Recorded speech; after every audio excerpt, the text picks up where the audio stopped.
It's Thursday, it's 9:15 and we're live in Westminster.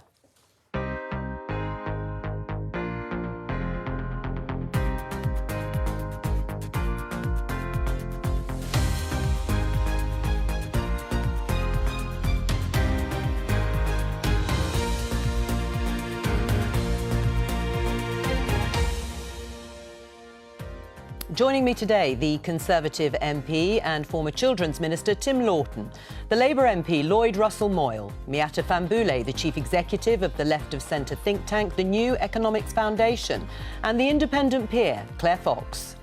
Today,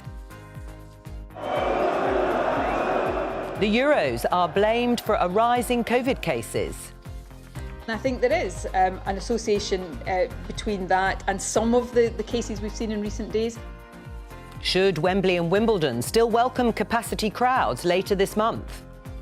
To catalyse the housing market and boost confidence, I have decided today to cut stamp duty.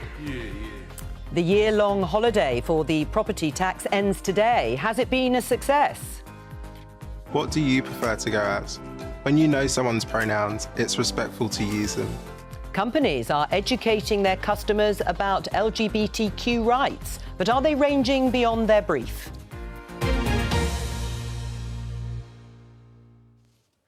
Now, you may have noticed there's a rather important football match for England fans happening in Rome on Saturday evening. England are playing Ukraine in the quarter-finals of the Euros. Let's take a look at this story in The Telegraph. The headline says, "Scrap COVID rules for quarter-finals," say pubs. Hospitality industry calls for social distancing to be relaxed for England's final matches at the Euros. It's following on from a call from the boss of the Young's pub chain, suggesting there should be a dispensation for pubs and specifically relaxing coronavirus rules for the England game on Saturday. So my opening question to you all is, should those rules be scrapped for Saturday night or not? Tim?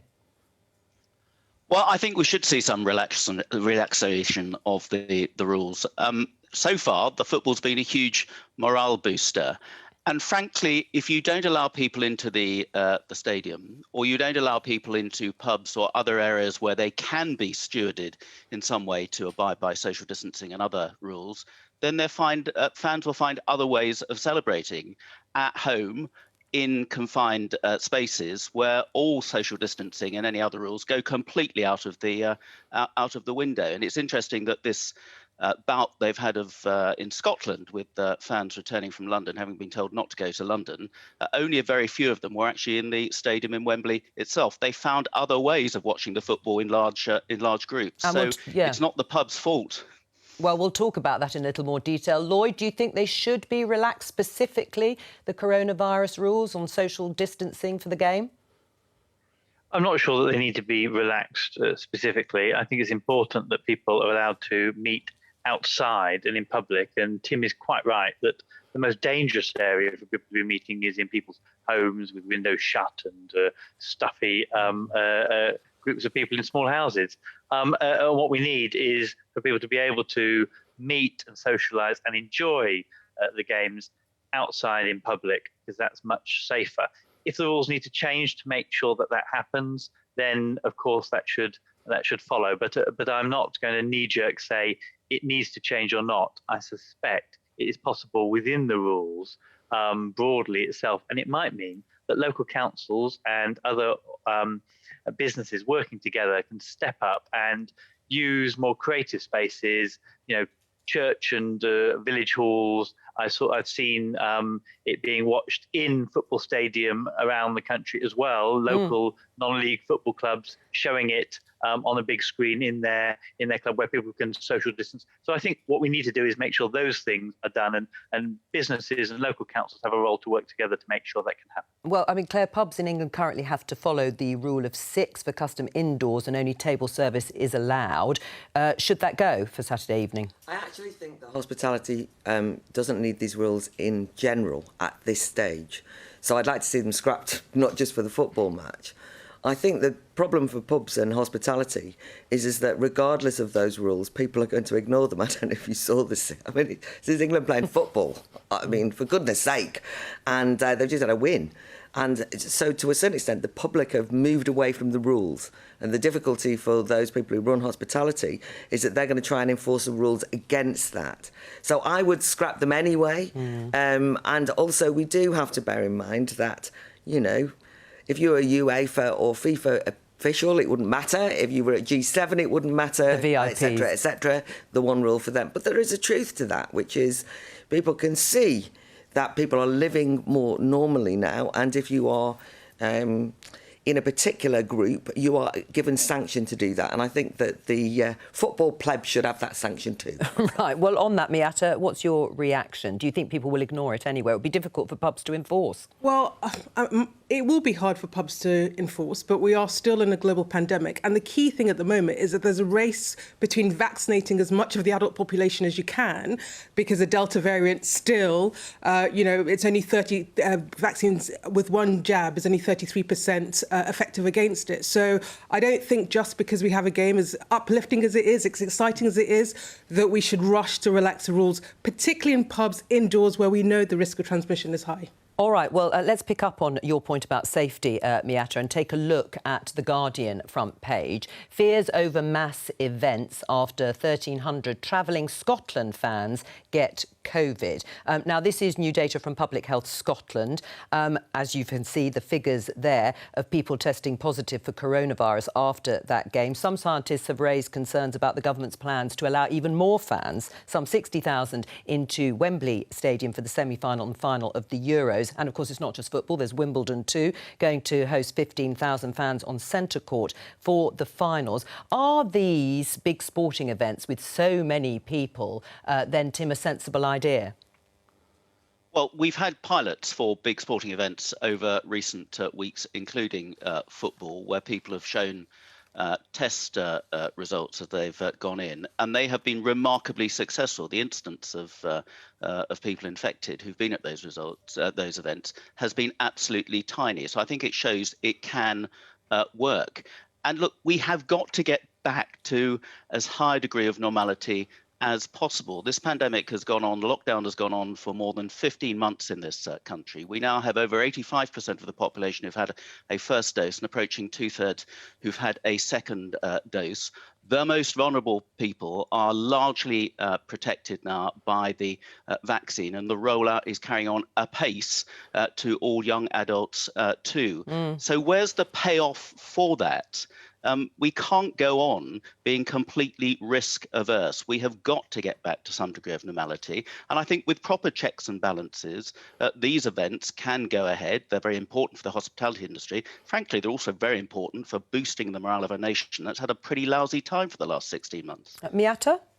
Well, look, I think both the trials that have been done, but also, the evidence from other parts of the world is that you can do these events if it is controlled. So you have testing or you have vaccine passports to ensure that people are in the events aren't going to infect. So I think we can have them, but I do think we still need to show a degree of caution as we move forward. And, the big question in all of this is, has the vaccine decisively broken the link between infections and deaths or serious illness?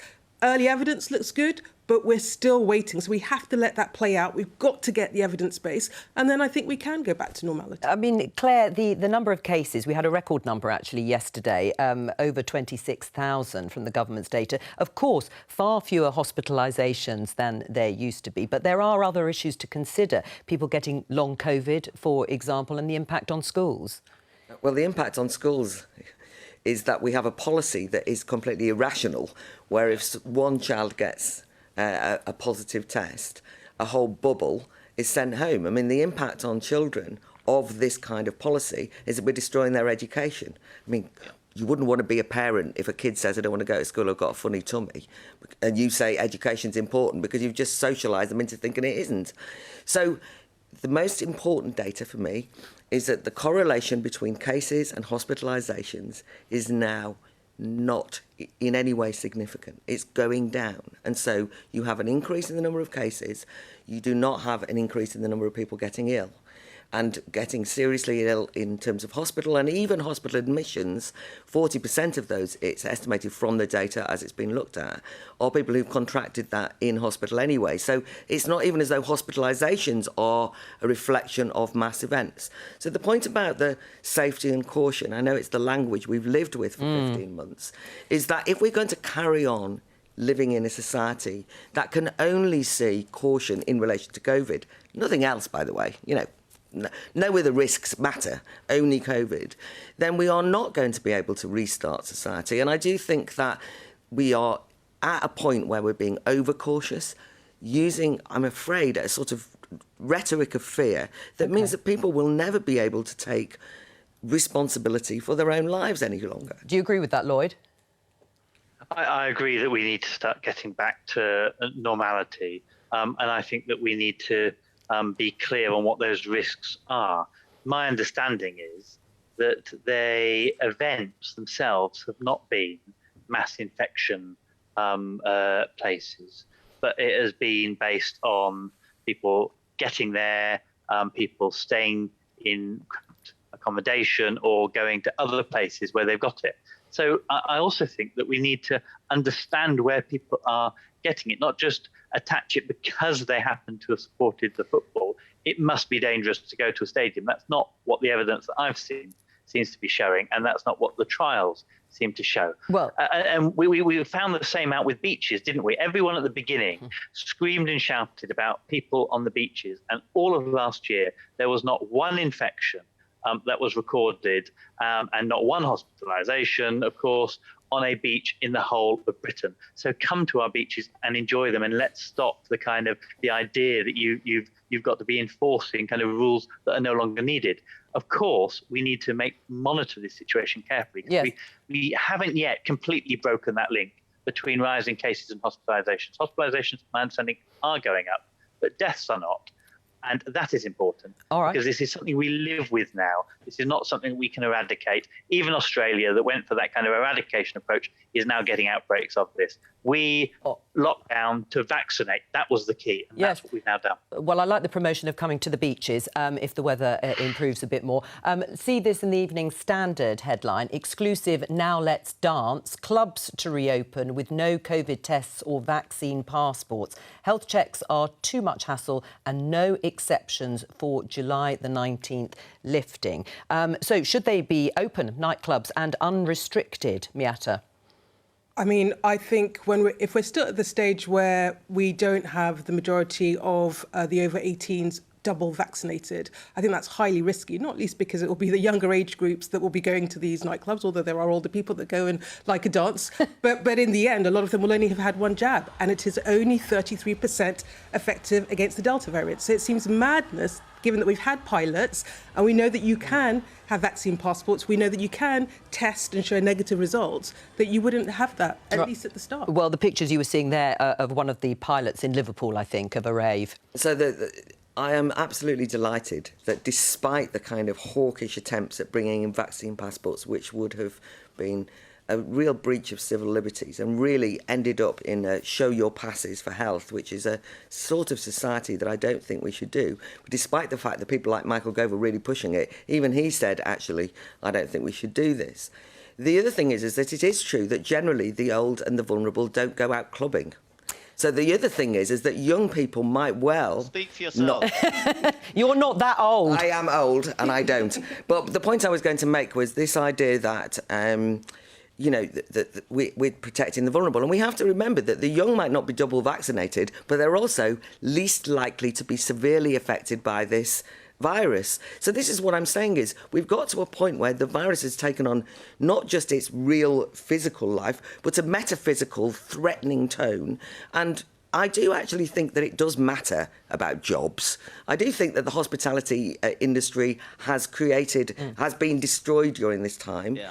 And also that sociability or ability to relate to each other and not think of each other as virus carriers is an important thing to move on to now. Tim, you were nodding away there. You may not be a clubber, you may be, I don't know. But what are your thoughts?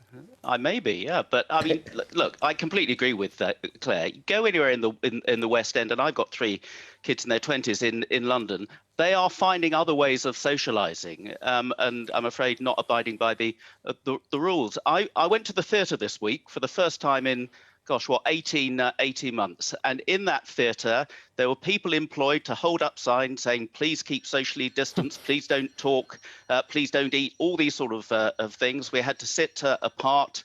The fun police came around the minute I got up and tried to speak to somebody. Fine. And then at the end of the performance, we all spilled out on the pavement, and there were about 200 people at close quarters having a chat all about the performance because we knew each other.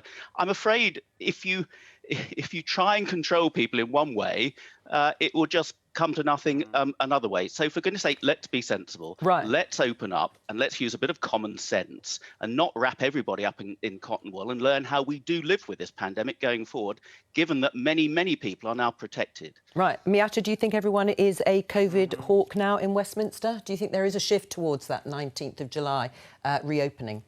I think momentum's moving towards the 19th of July, but I think the key indicator is still the pace of the vaccine programme, which, to be fair, has been pretty phenomenal. And I come back to, the strategy was always vaccinate, break the link, and then we can open up. And we're so close to that. Why would we move away from it? All right, we're going to talk about some economic news. There's quite a bit of it around.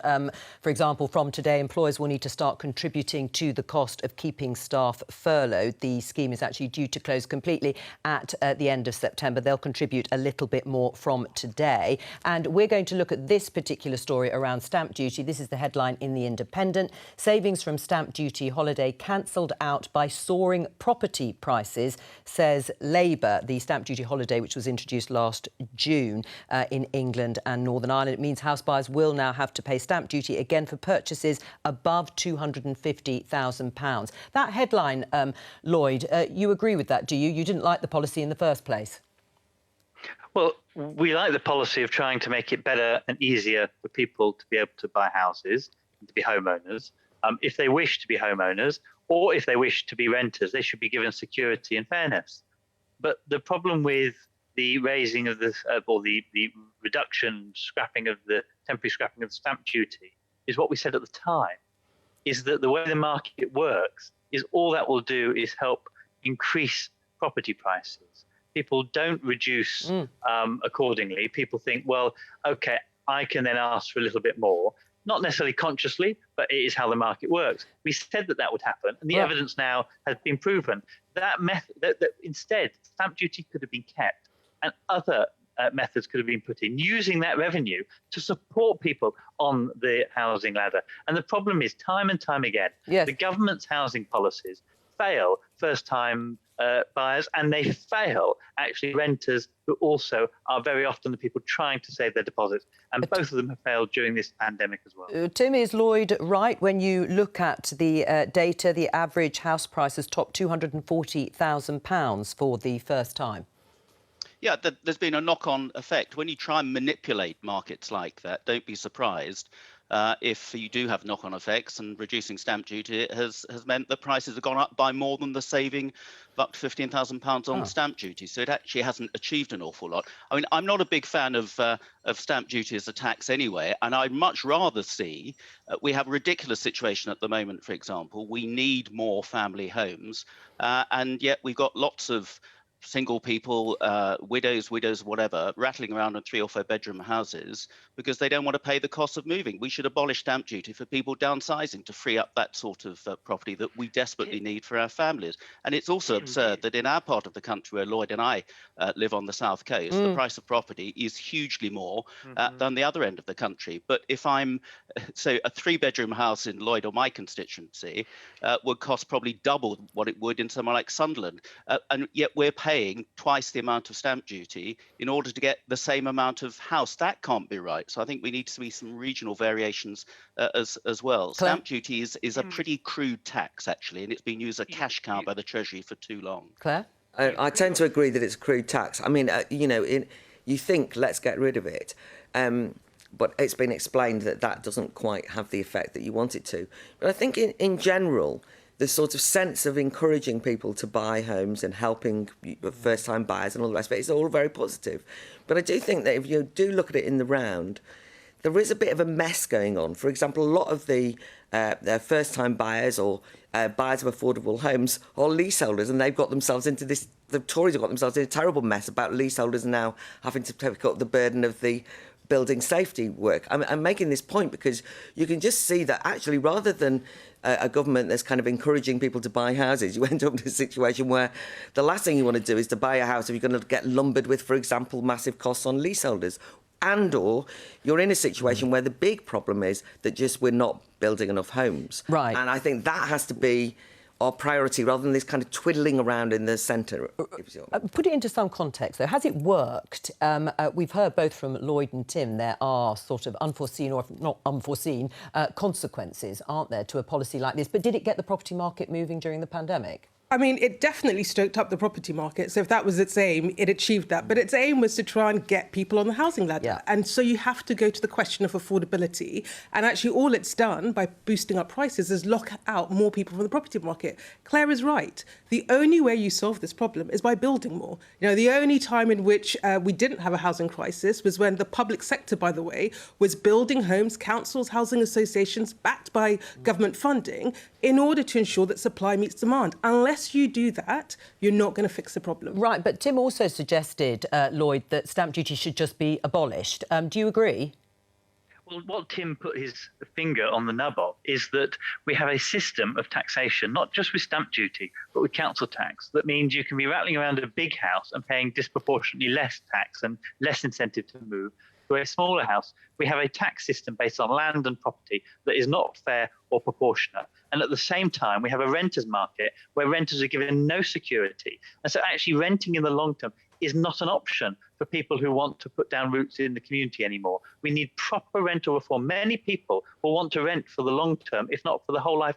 That should be welcomed as well, instead of pushing everyone into a buyer's model. But that is impossible now in the private rentage sector because of a short-hold tenancies, which means you can be kicked out every year and you have no roots that you can put down. We need to transform this market. And it's not just, I'm afraid, about building houses. It's about getting the policy right and getting tax right, to having a proper land value tax and not just a council-based tax, which actually benefits those in big houses and not those in small houses. Right, Tim, and to be clear, you just thought the stamp duty holiday was a mistake? Well, I'm not saying it's a mistake because it was an immediate reaction to make sure that the whole of the property market didn't grind to a halt because of all the lockdown and pandemic regulations. But it has had unintended consequences of making property even more unaffordable at a time when we need more young people to be able to get on the property ladder. And that stage at which you get on the property ladder is, whereas, you know, my generation, we were fortunate enough to be able to buy in our 20s. You're really lucky if you're able to buy in your 30s. I mean, certainly that's the way my kids are going. And this has only distorted it. We do need more properties. We do need more imaginative use of empty property, for example, and we're going to have lots of empty retail properties coming out of this pandemic, should they be converted. And we also need to make sure that developers are not land banking, because that is a problem. It's the price of land that is prohibitive, and you've got large developers sitting on land to see the capital value appreciate. And that is something that the government is going to clamp down on, and not before time too. Right, and we'll be looking at that, no doubt, in the coming weeks.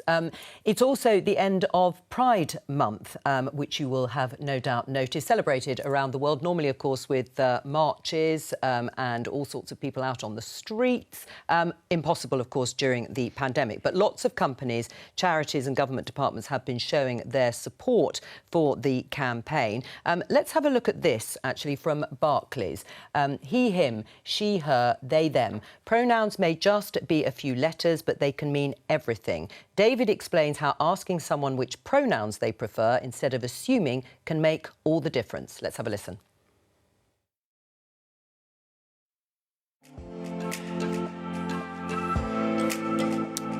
What do you prefer to go as? When you know someone's pronouns, it's respectful to use them. If you don't know, just ask. It might be a few seconds of discomfort, but it's much better than misgendering someone in the long term. Now, this has been criticised, Claire, by some online, people wondering why their bank is actually supposed to be looking after their money and not teaching them lessons in social etiquette. Or is it an example of a company like Barclays showcasing their commitment to equality? Well, there's a series of these ads from Barclays, actually. And they explained that this is them teaching you how to be a good ally. And there's a gender identity one as well, in which it's very clear that you have to go along with a particular way. And one of the characters or the people in one of these films says, you must wise up. Now, I just want to get a bit of perspective on this. This is a bank. A bank, this is teaching ordinary people the correct way to speak, telling them the way that they should behave. Now, in, bit old-fashioned lefty me, I happen to think that the capitalist class dictating how people should live their lives, what they should say, and shouting and telling them off if they get it wrong, is condescending, patronising, and dangerous. Right. And I think this whole kind of nature of CEO activism that we've seen in a broader set of circumstances, not just during Pride Week, is something which I feel very uncomfortable about. And it is true that, Barclays, in my day, we were boycotting over apartheid. But it is also the case that one of the things that came up on social media was the number of people who said, Barclays, you're not answering the phone. I can't get you to give me a loan for a house. You've sold me out. You've sold me a PP. You've done all these things, right? Can you do the bit that you're meant to do well and stop lecturing us in the meantime? And they're right. So my view is that actually any individual or organisation should be promoting messages of diversity and inclusivity. Why?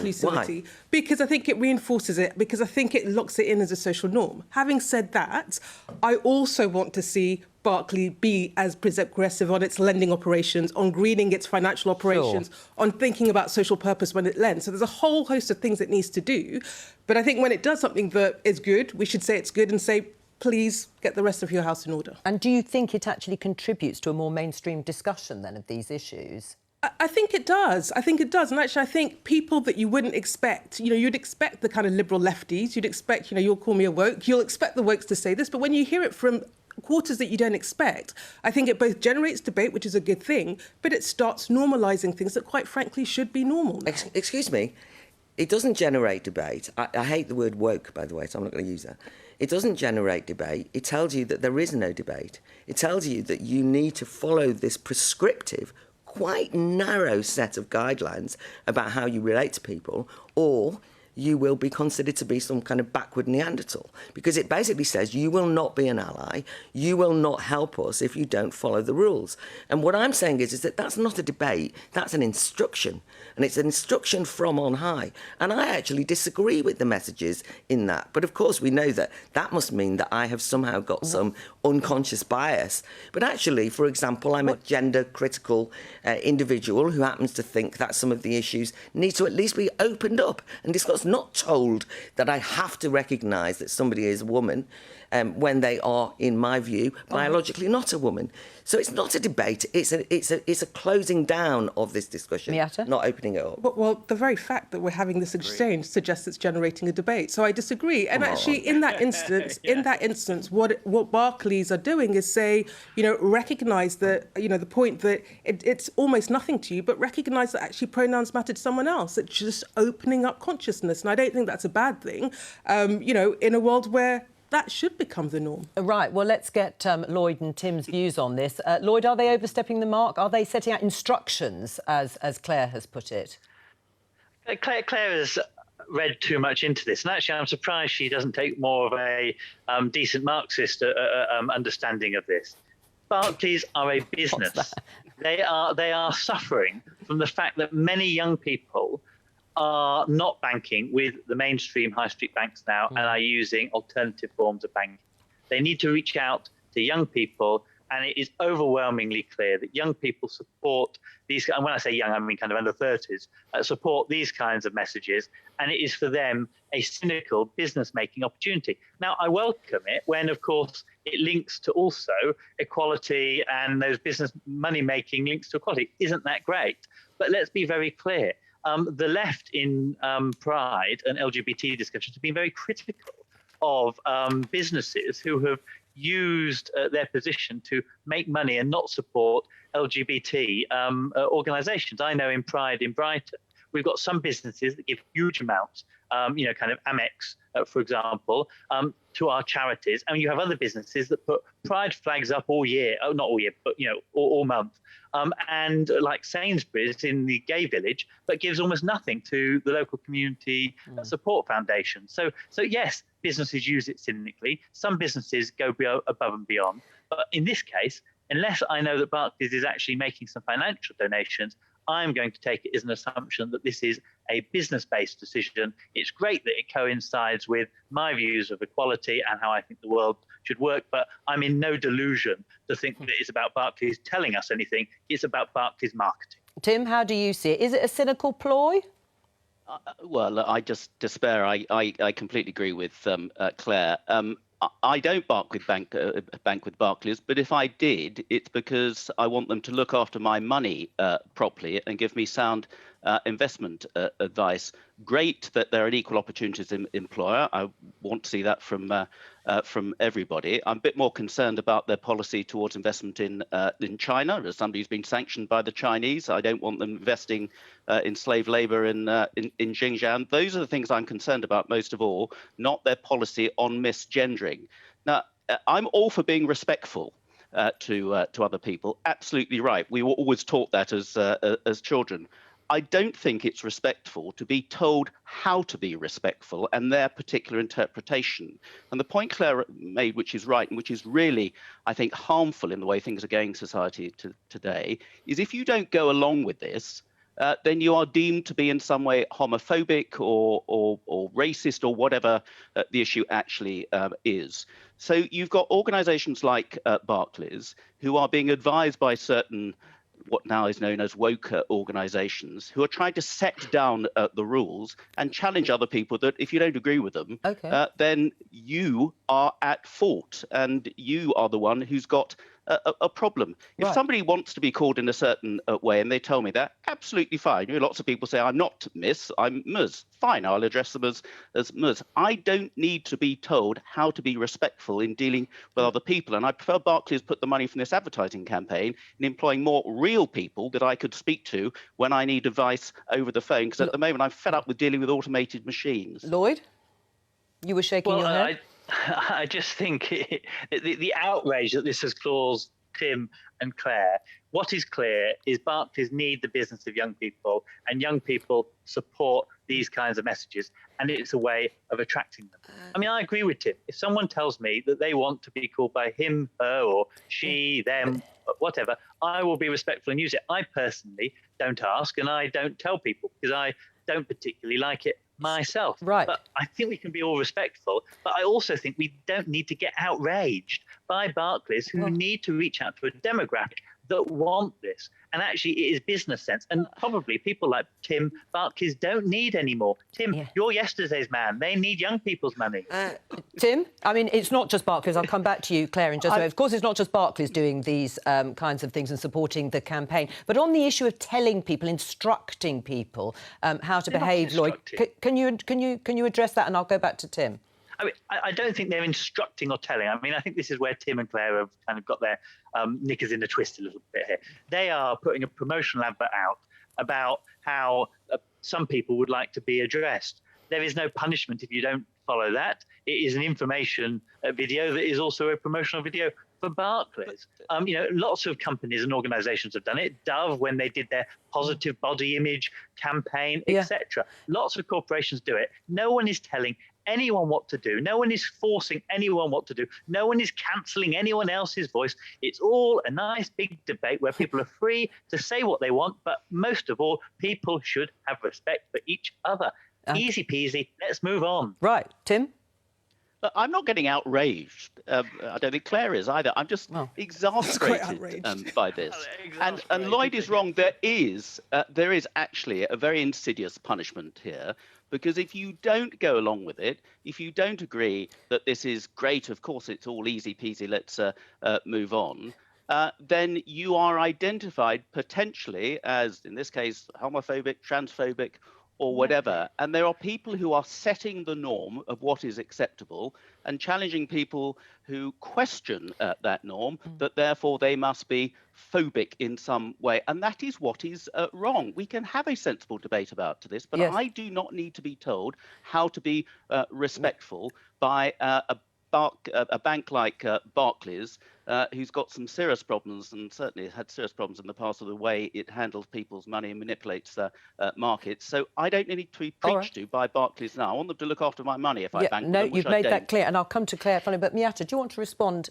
Yeah, I mean, look, there's a lot of outrage. It feels a bit faux outrage to me. I think two things. You sound pretty outraged. I think That's Tim's outrageous. point. I think Tim's point about the norm is a really key point because, you know, for those that are trying to promote diversity and inclusivity, I think the argument that they're making is it isn't normalised yet. So actually, a lot of people don't think about pronouns. A lot of people have never even heard of pronouns. And so you've got to foreground that in order to start shifting the norm. The point is the norm isn't where it needs to be, from my perspective, which is why we need to have these debates, why we need to have promotions. You know, Barclays is an unlikely voice, and in some respects is maybe a detractor because, you know, they're poor on other things, so maybe aren't the best advocate. But I do think we need to have the conversation. Final word, Miata's briefly. right. We need to teach kids more about pronouns in our schools. That's All right. one of the real principles. Claire, the final word to Claire, and then we're going to talk about I think something some else. of this is disingenuous. First of all, you should look at all of the ads that Barclays have put out, because if you think you've got the options that you don't want to necessarily show your pronouns, they tell us you have to.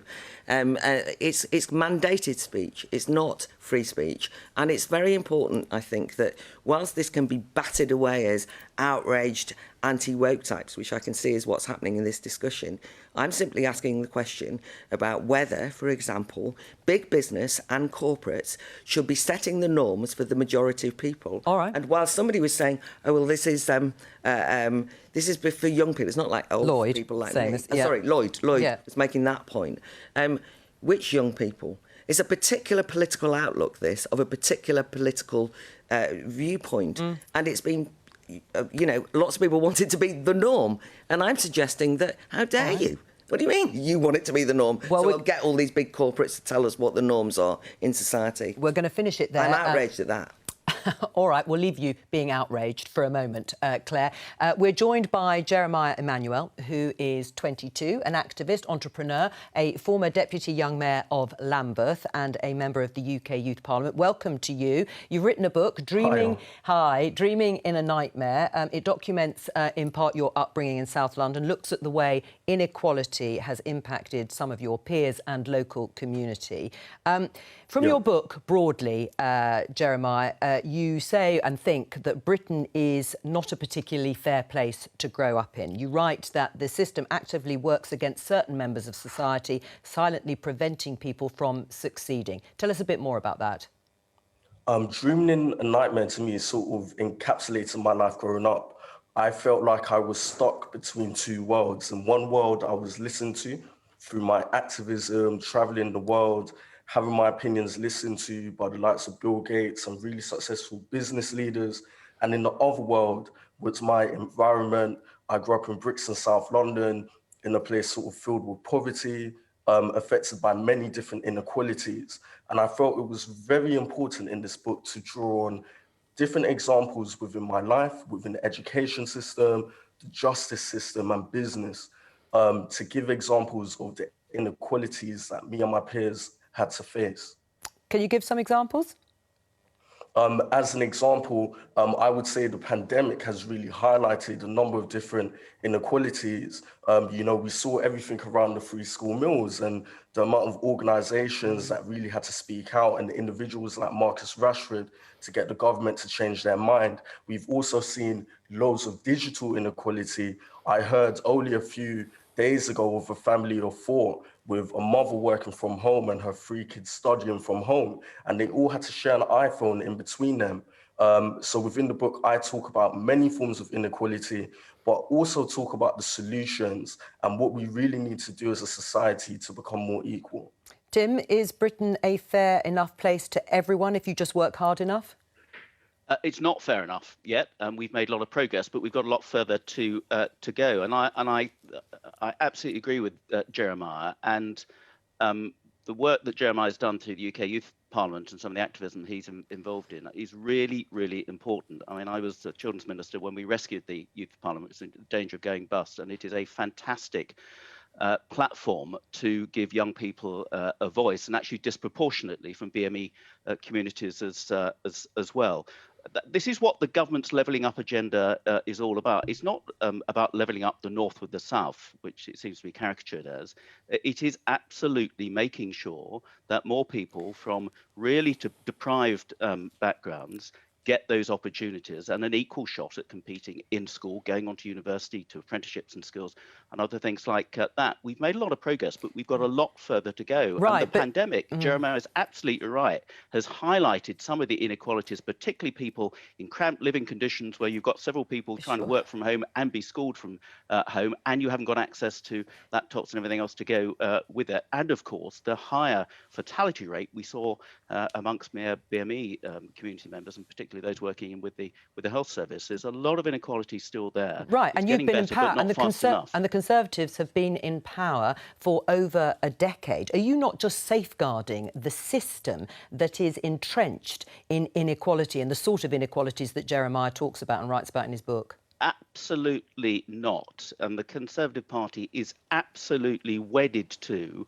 the principle and the practice of getting more kids from poorer backgrounds to be able to get to decent schools, compete on a level playing field with those who have the advantages of coming from middle class, better off households, and then getting on to higher education or apprenticeships or whatever. And the figures show that. And the educational achievement gap has actually narrowed under the Conservative government. So we've got a record to be proud of, but we want to go and we need to go a lot further. There's no pretense about that at all. Is it a meritocracy, Miata? Absolutely not. And look, the data speaks for itself. Your background still determines your life chances. You know, you take as an example, 77% of people go to private schools, and yet 66% of our judges, 59% of our perm secs, 44% of our broadcast editors are from private schools. So it's clearly not a meritocracy. And what's really worrying is that we're going backwards. Indicators on social mobility have been going backwards over the last 10 years.